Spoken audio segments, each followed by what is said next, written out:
అందరికీ నమస్కారం. పంచగ్రామాల్లో నివసిస్తున్నటువంటి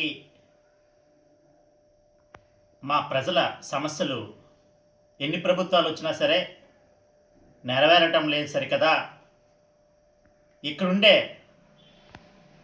ప్రజలని, వాళ్ళకి భూమిపై ఉండే హక్కుల్ని కొందరు రాజకీయ నాయకులు చులకన చేసి ఆక్రమణదారులని చిత్రీకరించి వాళ్ళు ఇస్తున్న స్టేట్మెంట్లు చూస్తుంటే చాలా వేదనకు గురవుతున్నాం మేము పంచగ్రామాల ప్రజలు.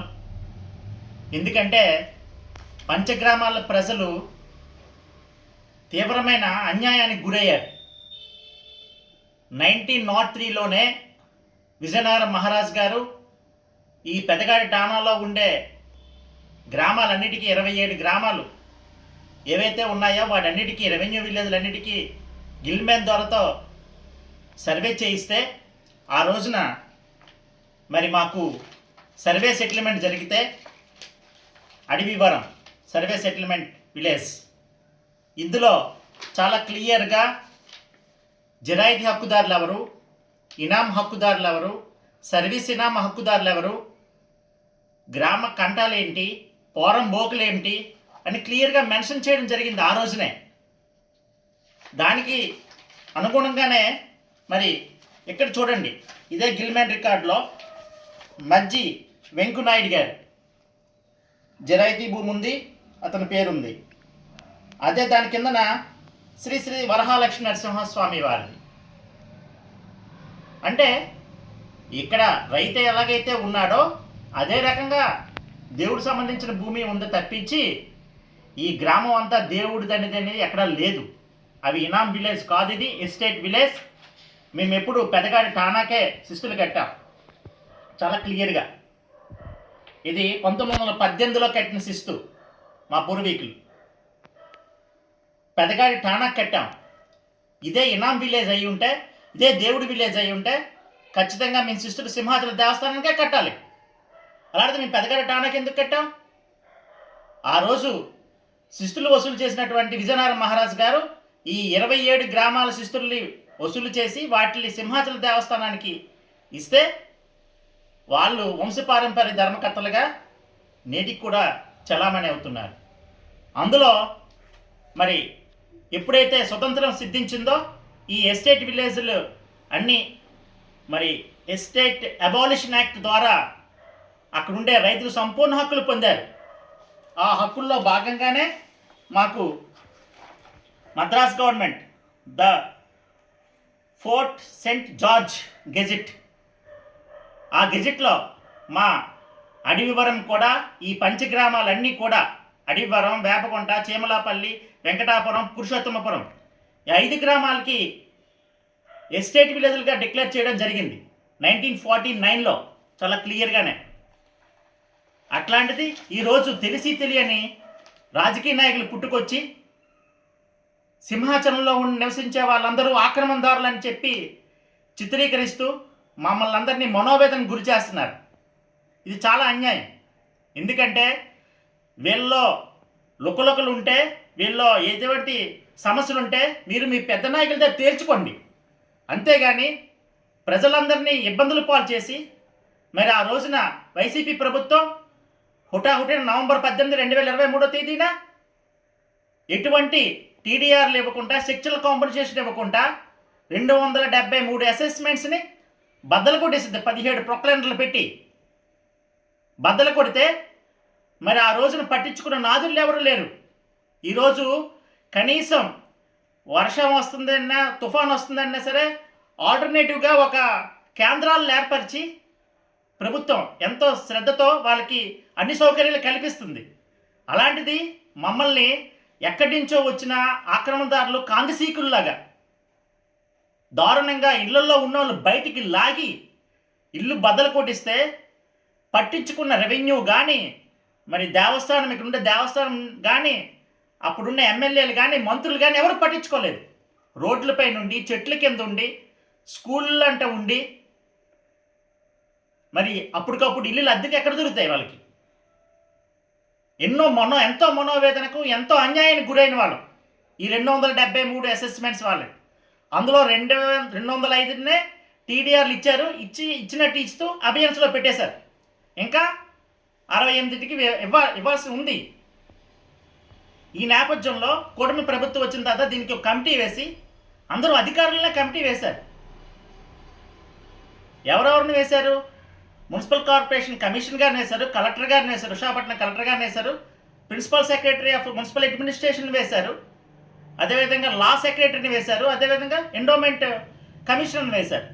ఈ అందరు అధికారులు కలిపి ఒక వాళ్ళు ఇచ్చిన సూచనల మేరకు జీవో ఇష్యూ చేస్తే ఆ జీవోని ఎవరు? మీ కూటమిలోని వ్యక్తే వ్యతిరేకిస్తున్నాడు. ఇదెక్కడ అన్యాయం అండి?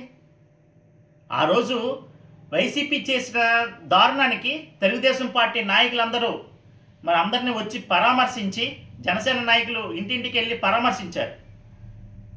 ఆ రోజు మమ్మల్ని అందరూ అరెస్ట్ చేసి జైల్లో పెట్టి ఎన్నో బాధలు పెట్టారు. అలాంటిది ఆ రోజున చూసిన వాళ్ళందరూ చెల్లించి ఈ రోజున గంటా శ్రీనివాసరావు గారు ప్రత్యేకమైన శ్రద్ధ తీసుకొని, భరత్ గారు ఎంపీ గారు వీళ్ళిద్దరూ ప్రత్యేకమైన శ్రద్ధ తీసుకొని ఈ 273 మందికి ఎలాగైనా టీడీఆర్లు ఇవ్వాలని ఒక మీటింగ్ పెట్టి, ఆ మీటింగ్లో మా దగ్గర నుంచి అన్ని విషయాలు తెలుసుకొని దానిపైన మూవ్ చేస్తే ఈ రోజుకి జీవో వచ్చింది. ఆ జీవోని చెడగొట్టడం కోసం మరి కూటమికి సంబంధించిన కార్పొరేటరే మరి నోటుకొచ్చినట్టు మాట్లాడుతూ ఆక్రమణదారులు అంటూ చాలా దారుణంగా, హేయంగా, నీకు ఏమైనా కంప్లైంట్స్ ఉంటే కంప్లైంట్ చేసుకోండి. ఎవరైనా ఒకళ్ళిద్దరు తప్పులు చేసి ఒకళ్ళిద్దరికి అన్యాయంగా ఏమైనా తక్కువ భూమికి ఎక్కువ ఇది ఇచ్చారని అనుకుంటే వాటి మీద కంప్లైంట్ చేసుకోండి.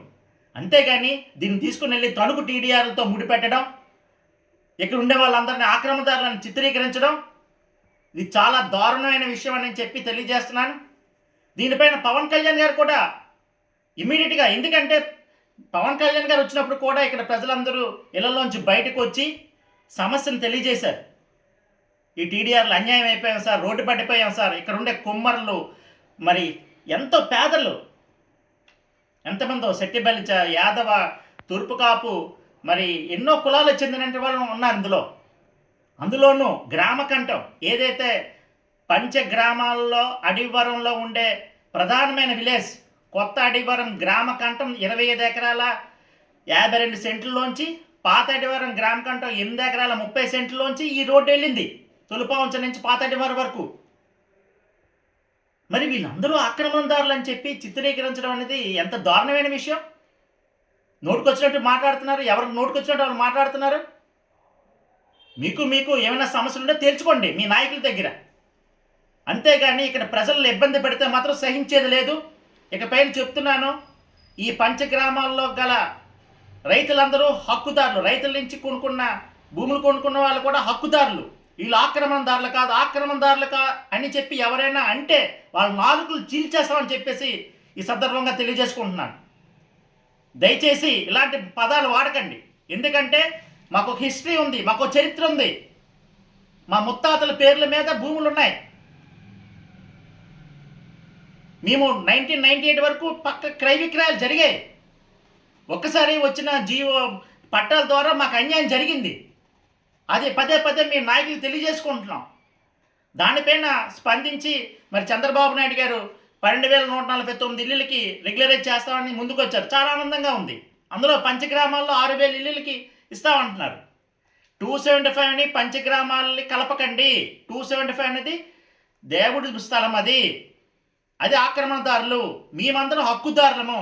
మమ్మల్ని అక్కడ కలిపి ఒక ఘాట్ని కట్టి మమ్మల్ని ఈ రోజున మా పరువు తీస్తూ మేము అక్కడ నివసించడానికి కూడా చాలా ఇబ్బందులు పడుతున్నాం. ఎన్నో ఇబ్బందులు. మా పిల్లల చదువులకి సెక్యూరిటీ లేదు, మేము ఉంటున్న ఇళ్ళకి సెక్యూరిటీ లేదు, మా ఇళ్ళలోంచి బయటికి లాగి మా ఇల్లు బద్దలు కొడితే పట్టించుకున్న నాదులు లేడు. మేము ఎక్కడున్నాం? మరి ఈ బిఆర్టీఎస్ రోడ్ అనేది ఒక్క సింహాచలంలోనే వెళ్ళలేదు, వేపగుంటలో వెళ్ళింది, పురుషోత్తపురంలో వెళ్ళింది, మరి petrol bunk Gopalapatnam petrol bunk దగ్గర నుంచి పురుషోత్తపురం వరకు, వేపగుంట జంక్షన్ దగ్గర నుంచి సింహాచలం పడితెల్లమ్మ గుడి వరకు, అదేవిధంగా గోశాల నుంచి గోపాలపట్నం పెట్రోల్ బంక్ వరకు, ఇక్కడ అన్ని చోట్ల సజావుగా జరిగిన ప్రక్రియ సింహాచలం నడిబొడ్డులో జరిగిన దానికి ఎందుకు ఇన్ని అవాంతరాలు ఎదుర్కొంటున్నాం? ఎందుకు ఇన్ని సమస్యలు సృష్టిస్తున్నారు? ఇది చాలా హేయం, దారుణం. మరి దయచేసి ఈ పంచగ్రామాల ప్రజల జోలికి వస్తే మాత్రం సహించేది లేదని చెప్పి తెలియజేసుకుంటూ సెలవు తీసుకుంటున్నాను.